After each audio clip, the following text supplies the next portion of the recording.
कैसे हैं आप सब। स्वागत है आपका टीचिंग इंस्टीट्यूट में। बात करेंगे सीटेट दिसंबर जनवरी 2022-23 के लिए। आज हम बात करेंगे ईवीएस की पेडागोजी। ईवीएस की हम यहाँ पर 30 क्वेश्चन इंपॉर्टेंट क्वेश्चन को डिस्कस करेंगे जो प्रीवियस के ईयर के एग्ज़ाम्स के अकॉर्डिंग है और आने वाले एग्ज़ाम्स के सिलेबस के पैटर्न पर। जैसे कि आपको पता है 30 नंबर के एग्ज़ाम्स में क्वेश्चन पूछे जाते हैं ईवीएस के, जो 15 नंबर आपको एनसीईआरटी बेस्ड बुक से होते हैं और 15 नंबर आपको ईवीएस टीचिंग मेथड से होते हैं एंड पेडागोजी से होते हैं। तो 30 क्वेश्चन को डिस्कस करेंगे। आपको यहाँ पर 30 क्वेश्चन में से बताने हैं कि कितने आपके यहाँ पर राइट हुए हैं। तो मिनिमम 30 में से आपको यहाँ पर 25 को कवर करने होंगे। अगर आपको 125 मार्क्स जो हमारी टारगेट है सीटेट 2022 में 125 मार्क्स की, तो इनके लिए मिनिमम 30 में से 25 नंबर आपको यहाँ पर करने होंगे। जैसा कि आपको पता है 15 नंबर 100% कंटेंट से पूछते, यानी एनसीईआरटी बुक से पूछे जाएंगे।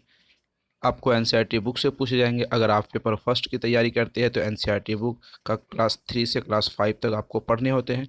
अगर पेपर सेकंड की तैयारी करते हैं 6 to 8 को आपको यहाँ पर कवर करने होते हैं। आप सवाल आता है कि एनसीईआरटी बुक आपको कहाँ मिलेगी। एनसीईआरटी बुक आपको पढ़ने की ज़रूरत नहीं है, ना तो ढूंढने की ज़रूरत है। किताब मोटे मिलेंगे, जल्दी अवेलेबल होते नहीं हैं। तो आपको सारे एनसीईआरटी के 100% 100% निचोड़ जो एनसीईआरटी का बुक्स की हम यहाँ पर डिस्कस कर चुके हैं नोट्स में, आपको कुछ नहीं करने हैं। आपको सिर्फ और सिर्फ 776349933536 नंबर पर व्हाट्सअप करके कंप्लीट नोट्स ले लेनी है। आप अपनी तैयारी को जारी रखिए। उसके बाद हम आपको practice set and lecture class तैयारी करवा रहे हैं, तो टेंशन मत कीजिए। 125 मार्क्स आएंगे, हम पर भरोसा रखिए, अपनी तैयारी को जारी रखिए। पहला क्वेश्चन देखते हैं। ऊर्जा का पिरामिड किस प्रकार होता है? सीधा, उल्टा, अनियमित, इनमें से कोई नहीं। ये एनसीईआरटी का क्वेश्चन है। आपको पता है एनसीईआरटी बुक वाले क्वेश्चन आप अगर नहीं कर पाए हैं तो यहाँ पर इजी वे में आप कर सकते हैं। चलिए, जो अभ्यर्थी नोट्स पढ़ चुके हैं उनके लिए यहाँ पर अच्छी खबर है कि कैसे किस तरीके से आप इसका राइट आंसर दे पाएंगे। जो पिरामिड होता है ऊर्जा का वो उल्टा होता है। एनसीईआरटी बुक्स वाले क्वेश्चन में इजी वे में हम समझते चलेंगे। पक्षी एक ही वक्त में दो अलग अलग चीज़ों को क्या देख लेते हैं? वे अपनी गर्दन को घुमाते रहते हैं। उसके सिर के दोनों तरफ आंखें होती है। उसकी आंखों की पुतली घूम नहीं सकती। उसकी आंखें छोटी होती है। दो अलग अलग चीज़ों को देख लेते हैं, उसको क्या कारण है? यह पर कारण पूछा गया है। क्या देखते हैं ये चीज़ें? एग्ज़ाम क्वेश्चन ही थोड़ी सी मिस होगी। यहाँ पर लिखा होना चाहिए कि दो अलग अलग चीज़ों को कैसे देखते हैं। तो कैसे देखते हैं, इसका राइट आंसर बताइए। ये भी एनसीईआरटी बुक से लिया गया क्वेश्चन है। हमने आपको कहा कि 15 क्वेश्चन जो आएंगे इनमें से 15 क्वेश्चन 100% एनसीईआरटी बुक से आएंगे। चलिए, वे अपनी गर्दन को घुमाते रहते हैं, सिर को दोनों तरफ घुमा लेते हैं, ऐसा भी नहीं है। उनकी आंखों की पुतली घूम सकती है। ठीक है, option number C right answer. पाचन क्रिया कहाँ शुरू होती है? मुंह से, आमाशय से, क्षुद्रांत से, वृत्तांत से। पाचन क्रिया शुरू के बारे में पूछा गया। एनसीईआरटी में कई बार ऐसे क्वेश्चन पूछे गए हैं। ये भी 3 to 5 के एनसीईआरटी वाला बुक से क्वेश्चन लिया गया है। तो यहाँ पर सवाल पूछा है कि पाचन क्रिया शुरू कहाँ से होती है? तो अपने मुंह से शुरू होती है। जैसे मान लीजिए कोई ये खाने की वस्तुओं को अगर आप चबाते हैं तो वहाँ पर पचना वो मिक्स होना शुरू हो जाती हैं। मुंह में जो हमारे लार होते हैं, एंजाइम होते हैं, वो वहाँ से वो पचाने की कार्य को शुरू कर देते हैं। आगे बढ़ते हैं क्वेश्चन की तरफ। हाथियों के झुंड के बारे में असत्य कथन, यानी 3 सत्य होंगे और 1 गलत होंगे। हमको गलत वाले को फाइन करना है, तो इससे पहले हम लोग 3 सही पढ़ लेंगे, क्योंकि एनसीईआरटी के बुक्स में हमने डिटेल में पढ़ के रखा है। हाथियों के झुंड केवल हथनियों और 14 से 15 वर्ष के बच्चे होते हैं। हथनियों के एक झुंड में किसी एक ही परिवार के सदस्य होते हैं। हथिनियों के झुंड सबसे बुजुर्ग हथनियों के झुंड की नेता होती है। एक झुंड में हथनियाँ और बच्चों की संख्या कितनी भी हो सकती है? 2 ऑप्शन यहाँ पे हमें गलत दिख रहा है, लेकिन सटीक ऑप्शन 1 ही गलत होगा। चलिए, क्या एक सटीक ऑप्शन गलत होगा? सबसे पहले हम क्या करते हैं, क्वेश्चन असत्य है तो हम सबसे पहले 3 को सत्य ढूंढ लेते हैं। हथनियों के झुंड केवल हथनियों के केवल झुंड हथनियाँ और 14 से 15 बच्चे होते हैं। यह सही है, हमने एनसीईआरटी का जब बुक पढ़ा रहे थे आपको तो ये था। हथनियों के एक झुंड में किसी एक ही परिवार के सदस्य होते हैं, ये भी सही होता है। हथनियों के झुंड की सबसे बुजुर्ग हथनियाँ ही पूरे झुंड की नेता होती है, ये भी आपको यहाँ पर सही मिलेगा। सबसे बुजुर्ग हथनियाँ ही झुंड की एक नेता होती है। झुंड बच्चे की संख्या कितनी भी हो सकती है, ऑप्शन नंबर 4 गलत होगा। बच्चों की संख्या कितनी भी गलत नहीं हो सकती, इसकी एक सीमा, एक लिमिट होती है, जैसे कि 14 से 15 होनी चाहिए।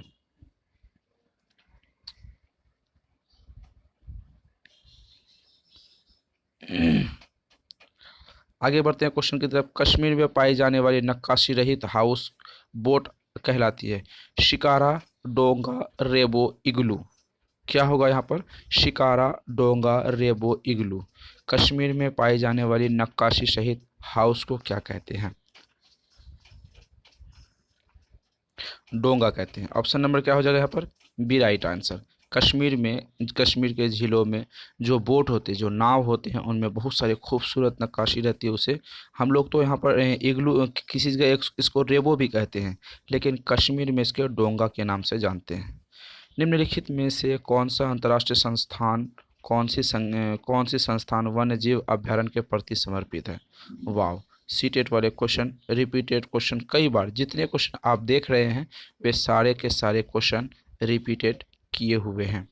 यूएन, ऑप्शन ए है UNEPA, UNDP, यूनेस्को, WHO।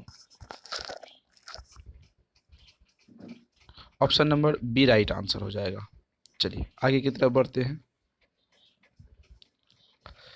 घरों की नीचे दी गई विशिष्टताओं पर विचार कीजिए।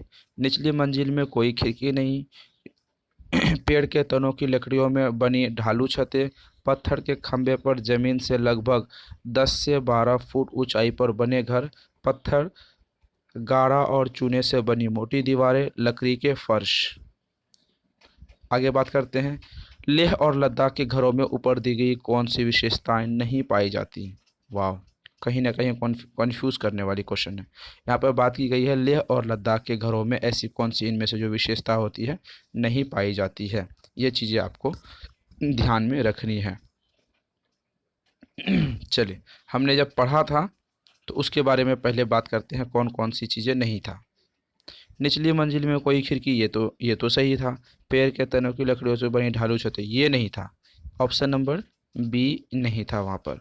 पत्थर के खंभों पर जमीन से लगभग 10 से 12 फुट ऊंची, ये भी नहीं था। ऑप्शन नंबर बी एंड सी नहीं था, तो राइट आंसर होगा यहाँ पर सी।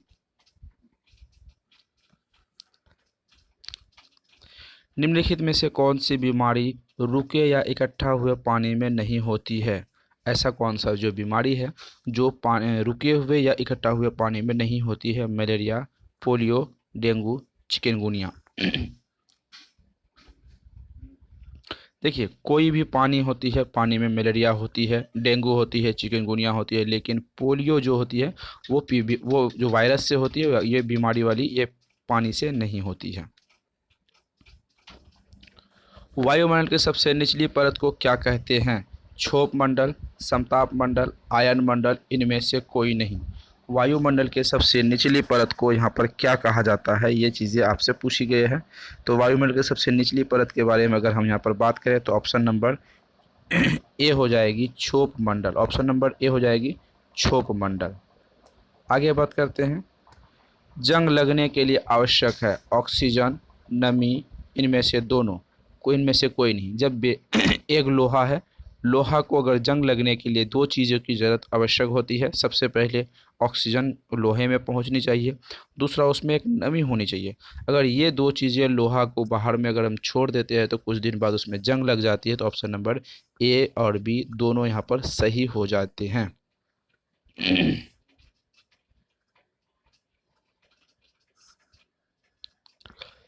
कांसे के बारे में असत्य कथन, यानी कांसा के बारे में जो एनसीईआरटी बेस्ड क्वेश्चन होते हैं, एनसीईआरटी बेस्ड क्वेश्चन होते हैं, उनके बारे में डिस्कस करेंगे। हम पहले भी डिस्कस कर चुके हैं, यहाँ पर आज डिस्कस करेंगे। उनमें से एक असत्य कथन है, गलत कथन है। कांसे, लोहे, चांदी तथा स्वर्ण की भांति एक तत्व है। कांसे को तथा टीन को पिघलाकर तैयार किया जाता है। कांसा अत्यंत मजबूत होता है और इनसे तोप की मूर्तियाँ यानी बुत बनाई जाती है। कांसे के बर्तन एल्युमिनियम के बर्तन की तुलना में सबसे हल्के और अधिक मजबूत होते हैं। तो गलत क्या होगा? 2-3, 3-4, 1-4, 1-3। तो इसमें से गलत क्या होगा? ये चीज़ें आपसे पूछा गया है। अगर हम बात करें कांसे के बारे में, तो लोहा कांसा लोहा चांदी तथा स्वर्ण की भांति एक तत्व है, ये नहीं, ये क्योंकि कांसे में मिलावट की बात की गई है। कांसा तांबे तथा टिन को पिघलाकर बनाया जाता है, ये सही है, एनसीईआरटी से पढ़े थे हम लोग। अत्यंत मजबूत होता है, इसमें तोप की मूर्तियाँ बनाई जाती है, ये भी सही है। कांसे के बर्तन एल्युमिनियम के बर्तन की तुलना में हल्के होते हैं, नहीं, कांसे के बर्तन वो भारी होते हैं, ठीक है। ऑप्शन नंबर क्या गलत हो जाएंगे यहाँ पर? ऑप्शन नंबर ए गलत एंड 4 गलत। तो 1 और 4 जो होते हैं ऑप्शन नंबर सी में आते हैं। Right answer option number C हो जाएंगे। निम्न में से कौन सा ऊर्जा का अक्षय संसाधन है? कोयला, पेट्रोलियम, जल, लकड़ी। कौन ऐसा एक संसाधन है जो अक्षय होती है, यानी संसाधन पूर्ण रूप से समाप्त होने के कगार पर है? जल। जल एक अक्षय चीजें हैं, उसको हम बारी बारी से इस्तेमाल कर सकते हैं। सुमेलित कीजिए। नीला ग्रह बृहस्पति को कहते हैं, लघु और तंत्र पृथ्वी को, लाल ग्रह वरुण को, बाह्य ग्रह मंगल को। इनमें से क्या सही है सुमेलित करके आपको यहाँ पर बतानी। ऑप्शन नंबर क्या राइट आंसर होंगे? चलिए इसके बारे में बात करते हैं। अगर हम बात करें यहाँ पर, तो नीला ग्रह किसको कहते हैं? ध्यान से समझिएगा, क्योंकि ये चीज़ें आपको कंफ्यूज करने वाली है। नीला ग्रह किसको कहते हैं? नीला ग्रह पृथ्वी को कहा जाता है, ठीक है, नीला ग्रह पृथ्वी को कहा जाएगा। उसके बाद अगर हम बात करें तो लघु और तंत्र ग्रह, ऑप्शन नंबर यहाँ पर बृहस्पति आ जाएगी। दूसरी चीज़ें बात करें कि लाल ग्रह किसको कहते हैं? लाल ग्रह मंगल को कहती है, ऑप्शन नंबर ये हो जाएगी। तो राइट आंसर ऑप्शन नंबर यहाँ पर सी आपको दिख रहा होगा, ठीक है। क्वेश्चन समझ आ रहा है? चलिए आगे की तरफ हम लोग बढ़ते हैं। गुजरात के निकटवर्ती या सीमावर्ती राज्य हैं। गुजरात के जो सटे हुए निकटवर्ती या सीमावर्ती राज्य हैं वो क्या है? गोवा, कर्नाटक और मध्य प्रदेश। सीटेट में एनसीईआरटी बुक से क्वेश्चन लिया गया है, क्योंकि वो जब यात्रा कर रही थी सीटेट में, जो एनसीईआरटी वाले बुक जब पढ़ रहे थे यात्रा वाले क्वेश्चन में ये चीज़ें आई थी और ये चीज़ें एग्जाम्स में आपको पूछी गई है। गोवा, कर्नाटक और मध्य प्रदेश, केरल, कर्नाटक और आंध्र प्रदेश, केरल, गुजरात और कर्नाटक, महाराष्ट्र, राजस्थान और मध्य प्रदेश। चलिए बताइए इसका। गुजरात से सटे, देखिए सबसे पहली बात, गुजरात कहाँ से बना? महाराष्ट्र को कट के बना है, तो यहाँ पर महाराष्ट्र नहीं है, महाराष्ट्र नहीं है, महाराष्ट्र नहीं है। कुछ ज़्यादा सोचने वाली बात है। गुजरात पहले एक हिस्सा था, वो किसका हिस्सा था? महाराष्ट्र का हिस्सा था। तो कुछ ज़्यादा सोचने वाली बात नहीं, अगर महाराष्ट्र हो गया तो बात खत्म होगा। यहाँ पर भी महाराष्ट्र नहीं है, यहाँ पर भी महाराष्ट्र नहीं है, यहाँ पर भी महाराष्ट्र नहीं है। अगर ऐसे याद करना होगा तो ऐसे याद कीजिए। दूसरी तरीके से केरल, केरल गुजरात के सटे हुए राज्य नहीं है, सीमावर्ती राज्य नहीं है, तो यहाँ पर भी केरल। ये दो राज्य को याद करके आप आसानी से क्वेश्चन को सॉल्व कर सकते हैं। गुजरात के निकटवर्ती राज्य हैं महाराष्ट्र, राजस्थान, मध्य प्रदेश। चलिए, गुजरात में भी अत्यधिक गर्मी पड़ती है। गुजरात का जो सबसे गर्म इलाका है वो गांधीधाम है, आपको पता है। राजस्थान भी उसी हिसाब से बहुत ज़्यादा गर्मी होती है, तो एक दूसरे से सटे हुए राज्य हैं। ओणम फसल संबंधित एक प्रसिद्ध त्योहार है। त्योहार भारत के किस राज्य में मनाया जाता है? केरल में, तमिलनाडु में, तेलंगाना में, सिक्किम में। ओणम भारत का सबसे प्रसिद्ध, बहुत ही प्रसिद्ध त्योहार है। कहाँ मनाया जाता है? ये चीज़ें पूछा है, तो जाहिर सी बात है ओणम के बारे में हमने कक्षा में पढ़ा था। एनसीईआरटी बुक वाली क्लास जब ले रहे थे तो तमिलनाडु के बारे में हमने बात की थी। त्योहार का ये भी एक त्योहार से जुड़े हुए एक वीडियो है, जो उसको देखने के बाद आपको 15 से 15 नंबर आप कर पाएंगे। या फिर हमने बार बार कहता हूँ आपको कि नोट से ले लीजिए आप। निम्न में से शिक्षण की कौन सी विशेषताएं हैं? शिक्षण एक उद्देश्यपूर्ण प्रक्रिया। शिक्षण औपचारिक एवं अनौपचारिक दोनों प्रकार से होते हैं। शिक्षण में विभिन्न कौशलों का समावेश होता है। शिक्षण कला एवं विज्ञान दोनों हैं। तो कूट पात के बारे में देखते हैं। 1 2 3, 1 2 1 2 उपरोक्त सभी, क्या राइट आंसर होगा?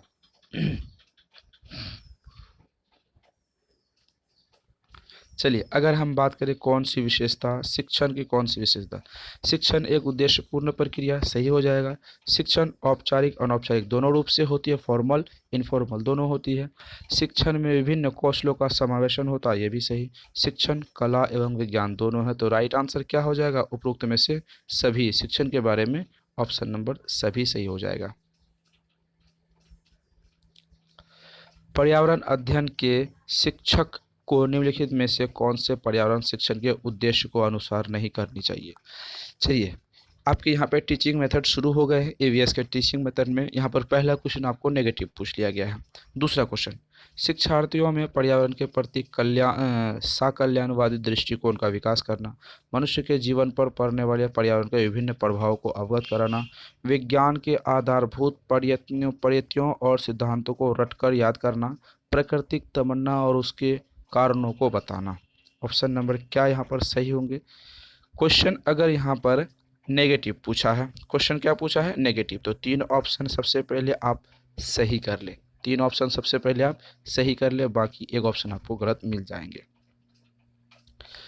शिक्षार्थियों के पर्यावरण के प्रति कल्याणकारी दृष्टिकोण से विकास करना, ये सही होगा। पॉजिटिव टैग वर्ड आ जाती है, कल्याणकारी दृष्टिकोण से विकास करना। मनुष्य के जीवन में पड़ने वाले पर्यावरण के विभिन्न प्रभाव से अवगत कराना, ये भी पॉजिटिव टैग वर्ड आ जाते हैं, ये भी सही हो जाएगा। आगे बात करते हैं। यहाँ पर याद करने के लिए कहा गया, आपको पता है एक नेगेटिव टैग वर्ड है। रट कर कहा गया, आपको पता है एक नेगेटिव टैग वर्ड है। जहाँ पर भी रटने वाली बात, याद करने वाली बात आ जाए, वो सीधा सीधा गलत हो जाएगा बिना क्वेश्चन पढ़े हुए। तो ऑप्शन नंबर सी गलत, तो सी को हम सही कर लेंगे। निम्नलिखित में से कौन सी सीखने की प्रक्रिया को प्रभावित करने वाला व्यक्तिगत कारक है। अभिप्रेरणा, परिवार, पुरस्कार एवं दंड, समाज। प्रभावित करने वाला कारक है, निम्न में से कौन सा व्यक्ति को प्रभावित करने वाला कारक है। अगर हम प्रभावित करें, बच्चों व्यक्ति को जो प्रभावित करती है वो प्रेरणा करती है। प्रेरणा किसको कहती है, आपको मोटिवेशन करती है, ठीक है, मोटिवेशन आपको प्रभावित करती है। पर्यावरण अध्ययन की पाठ्य पुस्तक के एक पाठ में सर्वेक्षण और लेखन शीर्ष का उद्देश्य है। शिक्षार्थियों की सामान्य जानकारी का आकलन करता है, विषय की आधारभूत अवधारणा को सीखने में शिक्षार्थियों की मदद करता है, शिक्षार्थियों को अवसर उपलब्ध कराने में वे चीज़ों को खोजे की आंखें होती है। आगे बात करते हैं, शिक्षार्थियों के व्यवहारिक कौशलों को सुधार करती है। Option A B C D. यहाँ पर क्वेश्चन एक समझने वाली बात है, सर्वेक्षण और लेखन किसे कहते हैं। Option number right answer option number C हो जाएगा। शिक्षार्थियों को अवसर उपलब्ध कराने की चीज़ों को कहा जाता है। Option number C right answer. NCERT की बुक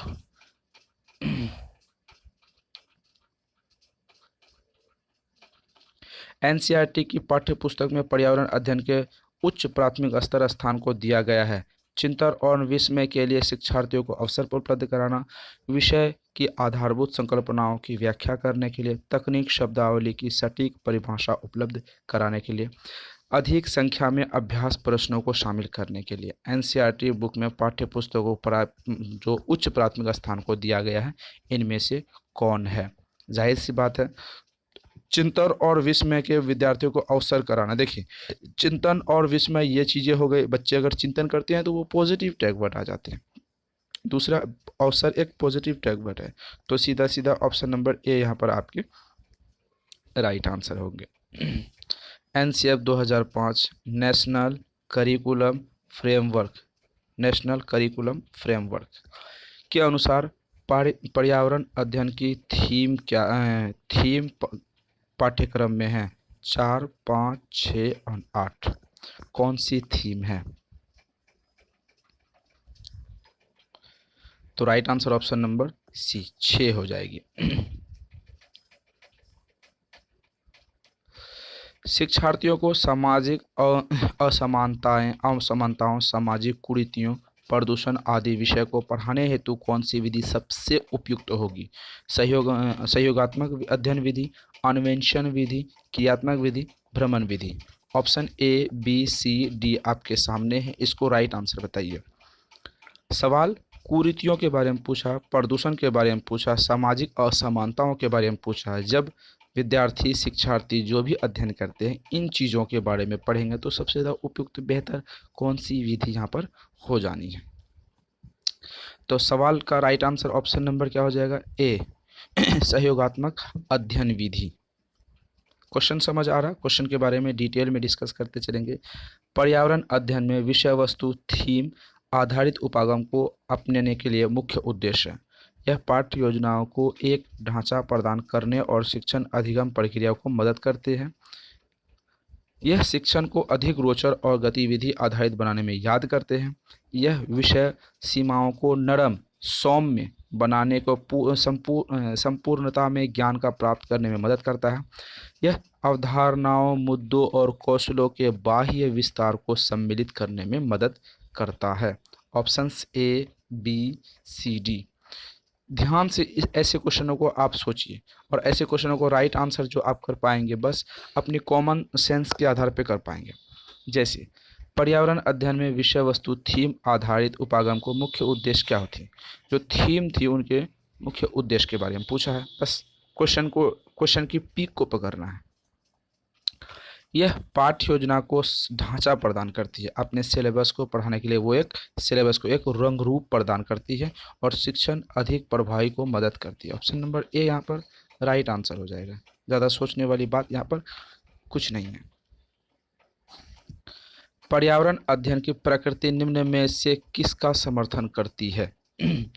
बच्चे कम गलतियाँ करें, बच्चे को करके सीखने का अवसर मिले, बच्चे बहुत से प्रश्न पूछें, बच्चे को खोज करने के लिए पर्याप्त स्थान मिले। पर्यावरण अध्ययन में की प्रकृति के बारे में पूछा है। क्वेश्चन की जो टैग होती है उसको अगर आप पकड़ लेंगे तो ऑप्शंस ऐसा कोई भी नहीं है कि आप इसका राइट आंसर नहीं दे पाएंगे। देखिए ये चीज़ें तो कभी होगी नहीं, ये ऐसे कम गलतियां करें, क्योंकि बच्चे कोई भी हो गलतियां वो करके रहेंगे चाहे वो जैसा भी बच्चे हो, ठीक है।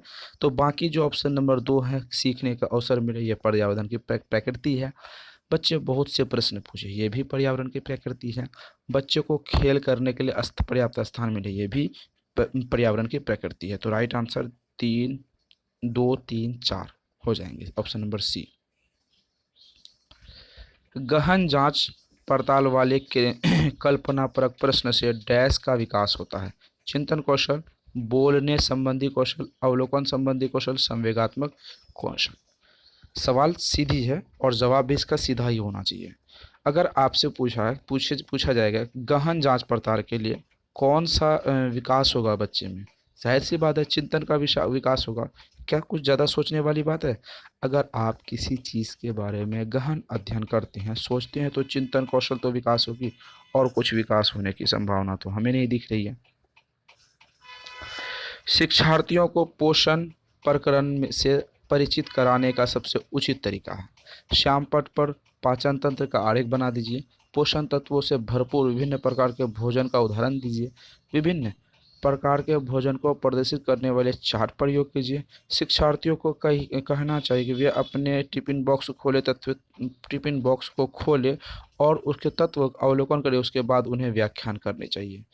क्या सटीक आंसर पूछा? सारे के सारे आपको लग रहा होगा सही है, लेकिन लेकिन लेकिन पोषण प्रक्रम हो या कोई भी हो, बच्चे को जब प्रत्यक्ष रूप से, क्या होता है यहाँ पर, प्रत्यक्ष रूप से, बच्चे को जब डायरेक्ट रूप से, जब बच्चे डायरेक्ट रूप से कोई चीज़ सीखते हैं तो ज़्यादा उसको ज्ञान और सरल होती है और अस्थायी भी होती है। तो शिक्षार्थियों को कहना चाहिए कि अपने टिफिन बॉक्स को खोलें, उस जो भी उसके टिफिन के अंदर है उनको बारीकी से अवलोकन करें, उनके पोषण तत्वों को अवलोकन करें। जैसे आपको वहाँ पर रोटी होगी, सब्जी होगी, दाल होगी, मटन, चिकन, जो भी बच्चे खाते हैं उनके बारे में अवलोकन करें, तो राइट आंसर हो जाएगी।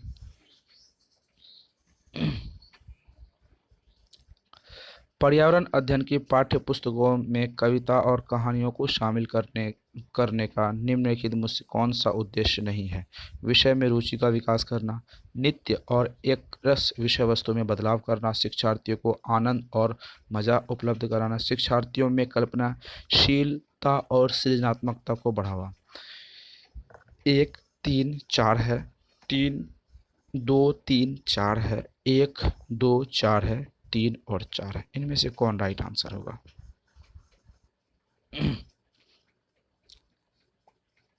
देखिए, विषय को बढ़ाने के लिए तो हो जाएगा ऑप्शन नंबर ए, नित्य और एक तरह के विषय को बदलाव करना। ऑप्शन नंबर ये नहीं होगा। शिक्षा को आनंद और मज़ा बनाना, शिक्षार्थियों को ये भी सही हो जाएगा। विद्यार्थियों के कल्पना शक्ति का सृजनात्मक करना, सर एक पॉजिटिव टैग वर्ड है। मज़ा करने के लिए, आनंद करने के लिए, विकास करने के लिए, रुचि करने के लिए, सृजनात्मक, कल्पनात्मक, ये सारी चीज़ें पॉजिटिव हो जाएगी। तो 1 3 4, तो right answer option number C.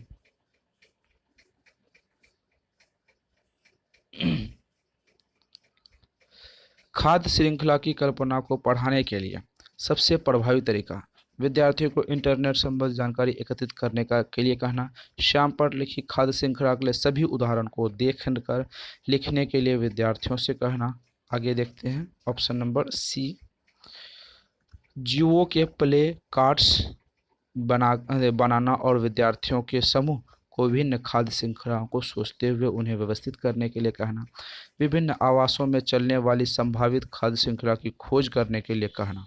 Right answer 88 का। अगर 88 का राइट आंसर अगर आप देखना चाहेंगे तो ऑप्शन नंबर आपको यहाँ पर सी देखने के लिए मिलेगा। प्ले कार्ड बनाना, विद्यार्थियों के समूह के विभिन्न श्रृंखलाओं को सोचते हुए उन्हें व्यवस्थित करना। प्ले कार्ड बना दीजिए, उसको एक क्रम में व्यवस्थित करेंगे, सॉल्व करेंगे तो ज्ञान अस्थायी और सही होगा। पर्यावरण अध्ययन की कक्षा में रेलवे समय सारणी यानी टाइम टेबल को बताने के उद्देश्य होते हैं।